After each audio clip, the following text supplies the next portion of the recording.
국정감사가 막바지에 이르렀습니다. 이번 국감을 통해서 역시 준비되지 않은 이재명 정권의 무능과 혼선이 확연히 드러나고 있습니다.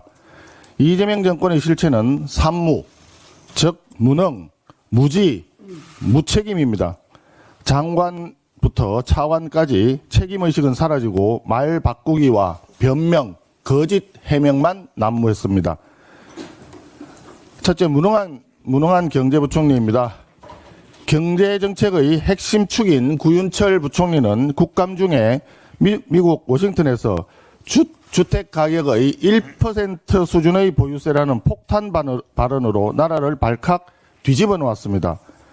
부총리의 한마디에 시장은 요동치고 국민들은 세금 폭탄의 공포에 떨며 분노했습니다.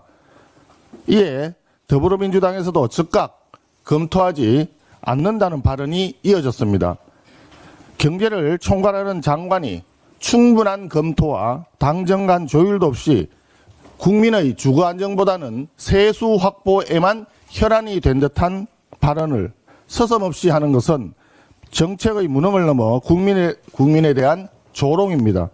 그야말로 경제도 모르고 국민도 모르는 부총리입니다. 두 번째, 외교부 장관입니다. 지난 10월 13일 조현 외교부 장관은 캄보디아 한국인 대학생 박모 씨 피살 사건과 관련하여 사안의 심각성을 지난주 정도에 인식했다라고 답변을 했습니다. 그러나 이번 캄보디아 대사관에 대한 국감에서 이미 지난 8월 11일 대학생 박모 씨는 고문에 의해서 심장마비로 사망했다는 사실이 외교부 본부에 보고된 사실이 확인되었습니다. 장관의 국회에서의 허위 보고는 사태의 책임을 회피하기 위한 것이거나 아니면 책임을 지지 않고 사태의 책임을 회피하기 위한 것이거나 아니면 대사관에서 아예 보고조차 제대로 하지 않았다는 뜻입니다. 어느 쪽이든 용납될 수 없는 엄중한 사안입니다. 이와 관련하여 그저께 저도 외통위 위원이기 때문에 캄보디아 대사관에 대한 국정감사에 직접 다녀왔습니다. 현장에서 확인한 결과로는 첫째, 대통령실이나 외교부 장관과 캄보디아 정부와의 직접적인 소통이 전혀 없었다. 둘째, 캄보디아 대사는 4개월째 공석으로 아직도 언제 임명될지 아무도 모른다. 셋째, 실무자들은 4시만 되어도 근무 시간 끝났으니까 다음에 와라 라고 무책임한 태도에 일관했습니다. 이러한 부실 3종 세트로 인하여 대한민국 국민의 안전과 생명은 도대체 누가 지켜야 되는지, 그렇기 때문에 캄보디아에서 수많은 한국 사람들이 지금 죽어나가는 사태가 발생할 수밖에 없었다. 이런 구조적인 문제를 조속히 해결해야 한다라고 하는 점을 다시 한번 강조하여 말씀드립니다. 헌법을 부정한 통일부 장관입니다. 정동영 통일부 장관은 남북 관계를 2개의 국가라면서 김정은의 주장을 그대로 대변했습니다. 두 국가론이 정부 공식 입장으로 확정될 것이라는 호언장담까지 했습니다. 이것은 이재명 정권이 한반도 전체를 대한민국 영토로 한다는 헌법 조항과 자유민주적 평화통일을 명시하고 있는 대한민국 헌법을 정면으로 부정하는 위헌 정권이라는 점을 스스로 자인한 것으로 볼 수밖에 없습니다. 또한 북한 인권과 이탈주민 보호를 담당해야 할 주무장관이 북한 눈치만 보면서 책임을 방기하고 있습니다. 다음은 차관급 인사들의 오만과 무책임입니다. 이상경 국토부 1차관, 대출 규제로 무주택 서민을 전월세 난민으로 만들어 놓고도 집값이 안정되면 그때 가서 사면 된다 라고 하는 발언으로 국민의 가슴에 대못을 단단히 박았습니다. 본인은 갭 투자로 수십억을 벌고 50억이 넘는 자산가가 되어 있으면서 무주택 국민에게는 그냥 기다리라 하는 조롱성 발언을 서슴지 않았습니다. 국민의 고통에 대해서 완전히 몰이해 또는 오만의 극치입니다. 국민의 주거 절망을 만든 책임자라면 2분짜리 유튜브 사과로 국민을 우롱하지 마시고 즉각 본인의 거취에 대해서 스스로 판단하시기 바랍니다. 이찬진 금융위원장은 서초구에 고가 아파트 2채가 있는데 국회에서 지적이 이어지자 한두 달 내에 정리하겠다고 했습니다. 그러면서 자녀에게 정리하겠다라고 해서 국민적인 분노를 다시 불러일으켰습니다. 이것이 정리라고 생각하십니까? 국민이 그렇게 우스워 보입니까? 꼼수 정예로 기득권을 지키겠다는 말장난에 불과합니다. 부동산 규제와 금융감독을 책임지는 수장이 스스로 원칙을 무너뜨리는 내로남불의 전형입니다. 강윤진 보훈부 차관은 연평해전 참전 유공자 지정심사와 관련해서 8명 중 4명이면 많이 된 것 아니냐라고 하는 망언을 내놓았습니다.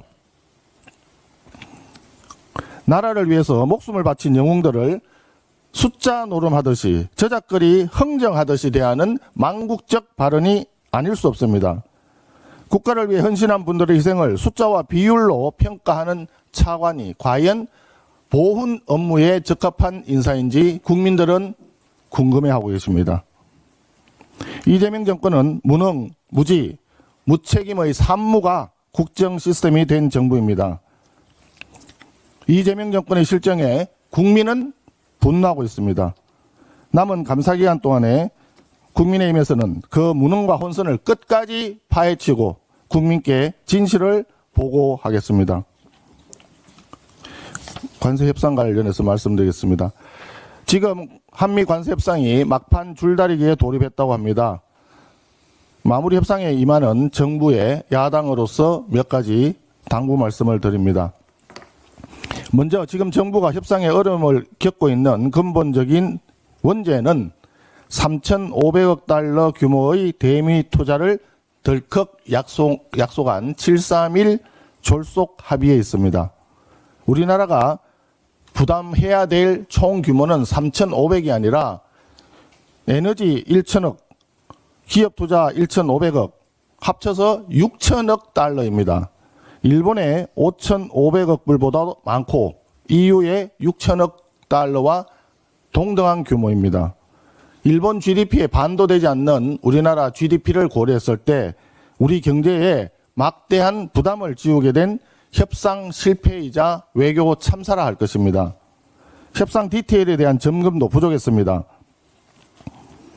관세협상 타결 직후 트럼프 대통령은 투자처에 대해서는 미국이 결정한다. 수익의 90%를 미국이 가져간다라고 얘기를 했습니다. 그 당시 김용범 정책실장은 정치적 수사 이상의 의미는 없다. 재투자 개념일 것 같다라고 폄하했는데 현실은 아직까지 이 부분이 해결이 안 되고 있는 것 같습니다. 결과적으로 모든 것을 합의하기 전까지는 어떤 것도 합의된 것이 아니다라고 하는 외교가의 오래된 격언을 망각했던 참담한 결과입니다. 국민의힘에서는 이번 관세 협상의 결과와 별개로 추후 이 731 졸속 합의의 원인과 책임에 대해서도 따져보겠습니다. 지금 협상은 트럼프 대통령이 연일, 현금, 선불이라고 주장하고 있는데 이것을 완화하는 데 중점이 맞춰져 있는 것으로 보입니다. 현금 투자를 최소화하고 대출, 보증, 기업 투자 확대 등의 대안을 최대한 활용하는 협상이 필요하다고 봅니다. 그리고 일시불 또는 선불이 아니라 분납이나 연불을 통해서 우리 경제에 미칠 충격파를 줄이는 방향으로 합리적 합의를 도출해 가기를 정부 측에 촉구합니다. 그리고 아직도 해결되지 않고 있는 투자처 지정에 대한 권한 그리고 투자 수익 배분에 대해서 합리적 비율로 합의를 해야만 대한민국 국익을 지킬 수 있을 것입니다. 일방적인 대한민국의 희생이나 양보를 국민들께서는 용납하지 않으실 것입니다.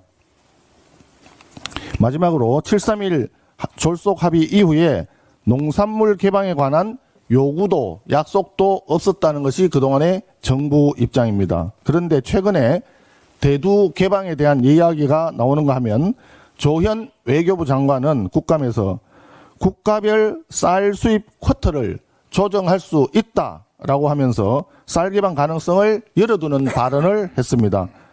농산물 개방은 없다는 대한민국 정부의 입장이 바뀐 것인지 이재명 대통령이 직접 나와서 우리 국민과 농민들께 소상하게 밝혀주기를 촉구합니다.